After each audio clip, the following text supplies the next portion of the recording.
ओम हर हर महादेव शिव शंभु कैलासपति मापति शिवशंकर धवलेश्वराय बालालिंगाय नमः। दीपं ज्योति परम ब्रह्म दीपं ज्योति जनार्दनः दीपहरतु मे पापो पूजा दीप नमस्तुते धवलेश्वराय बालालिंगाय नमो नमः।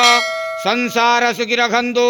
आज शुभ शुक्रवार रे समस्त श्रद्धालु भक्त मानक आश्रीपद करंतु, मनस्कामना पूर्ण करंतु, कर्म क्षेत्रोन्नति करंतु, ग्रहरिष्ट खंडन करंतु, जगतर मंगल करंतु, विश्वर कल्याण करंतु, आपणकर नाम विख्यात करंतु, सेवकर डाक श्रवण करंतु, समस्त गुआवसा भक्त मानकर मनस्कामना पूर्ण करंतु।